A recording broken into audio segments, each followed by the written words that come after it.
joke, even though we're on a Tuesday. Officially, still. Anyway, what I wanted to do is welcome you all back, my little subscribers, to Journey of a Confused Artist. Yeah, what have we got this time? So, you've probably been seeing quite a lot of the programs that I've been previously doing about corruption in the art world. And we're going to continue that on. Now, the previous ones were about fraud and forgery, and in particular, two little cases, but only small little stories of the bigger thing. And today, we're now going to go into something deeper. Like I said to you, I'm going to peel back those layers within the art world and really get down and dirty with it all. So, how would you all like to be introduced to the world's most hidden art gallery museum? Probably worth hundreds and hundreds of billions. Stolen, lost art, fake art, even down to diamonds, gold. This is a place not many of you people know. Only the very, very privileged have access, and those people do not want to be known. You will not know about them. So, you're getting strapped in because this is going to be so exciting. What is this amazing black box of the art world? What is it? It's basically a free port. It is a custom zone warehouse. And where is it located? It's located on the Swiss border in the Alps between France and Switzerland by Lake Geneva. And it's the Geneva Free Port. So this is where lots and lots of very, very, very expensive valuables get exported and imported, and obviously stored within its facility. And these kind of facilities allow the owners exclusivity to their own private hoard. Now, you got to think about this.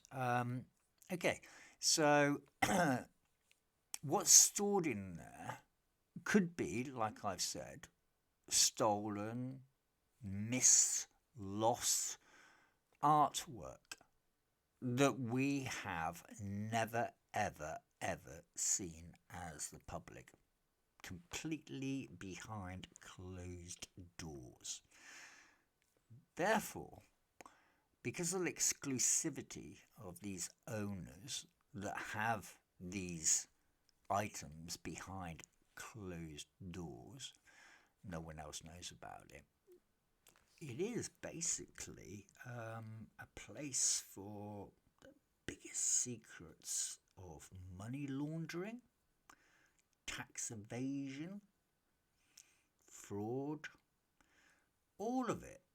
If you imagine you're a forger and you have access to someone that has artwork that is presumably gone missing, and then you get access to the original that's held up in this free port, you can fake it like you've seen on previous programs that I've done.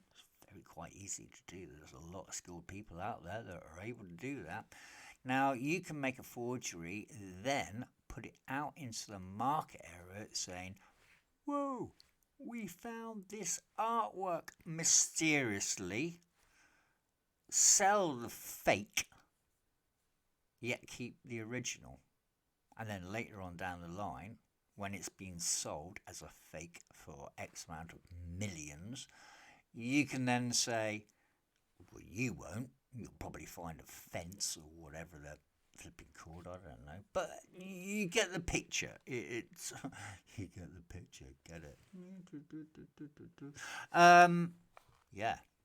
Now this is the black box on the Swiss borders, the free port. Within that free port, they even have dedicated rooms for negotiating sales. So an owner will be able to have a concealed room, show and exhibit to a potential buyer the artwork that he has, she has, they have, someone else has, and negotiate deals there and then. And no one knows about it. And then pump it out into the market, escalations, this, that, and the other. It is basically money that is hidden in a tax-free zone. So if you imagine these pieces of antiquities and art are worth millions upon millions, tax-free, held there. It's only the commodity or the value of it, like I said before, providence, the proof. Here's a certificate, you actually own it, but it's stuck in the free port. Whenever you want to bring it out to the market, whenever you want to, you can. But at the moment, it's tax-free. Millions and millions and millions of pounds invested in a tax-free bank that none of you can touch. Oh, it's a forger's paradise. It must be like, Las Vegas, go wandering around this Freeport black box of everything. Things that you probably forget about just the art. You imagine what other items are stored there. So, that's just another little story that I'm saying. The art world is not all about painting these little pictures. Sadly, it is about money.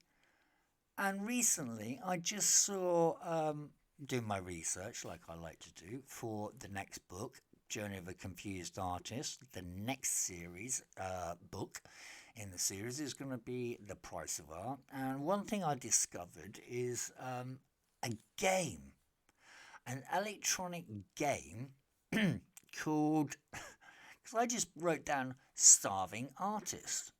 Now there is a game that is called Starving Artist, and you go up in the game, like Mario Kart type scenario, and you then get a canvas, and you get pixels, and you draw, really pixelated. I mean, there's no brush strokes unless you get to another level, I think.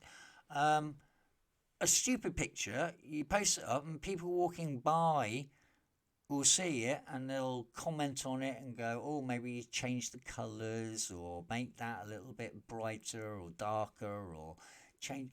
And you do that and then they'll bid and buy it for obviously fake money. I don't know if you can transfer that into bitcoins. I really have no idea. But basically it's buying and selling artwork, digital artwork within a game that has no intrinsic value whatsoever. There's no appreciation of the traditions and techniques of creating art. What they've basically done is bastardized art, boiled it down into saying it's all about just pixels. And now it's all a game, and they lose the complete value that art brings to society. Now they're saying that obviously this little game, like Mario Kart, will probably be extinct in about 3 months' time, is expressing or allowing artists to express themselves within a tiny format that you're only allowed, pixels and stupid little drawings, and then someone jumps around and commissions you to do some work, and never seen anything like it in my entire flipping life. So yeah, again, that's AI and how art has changed. We can discuss that, and we will be discussing it later on. But getting back to the black box, can you just imagine how much money is floating around there? Ocean's 11, 12, or, all those kind of films, money heist. That comes to mind. I mean, good God, forget about banks or whatever. Get into that place. But obviously, I mean, I will just let you into a little secret. When I was studying just before art college, I worked in Fort Knox effectively for HSBC, Midland Bank at that time, and I used to count up millions of pounds and sort them out on this big conveyor belt. And it wouldn't do what I wanted to do, so I boot it around the room, and the intercom would go off. David, please stop kicking the money around, please. And then that's £25,000 in a bundle like that. I'll be booting around the room. Anyway, regardless of that, we're getting off the subject. What we're getting down to is the nitty and gritty, and that's the ugly thing about this is it's all about money, it seems. Everything seems to be about money, not about art, not about the creativity of it, not about the expression. It's what you can get out of the production of that art. You don't care about the artist. You don't care about the viewer, really.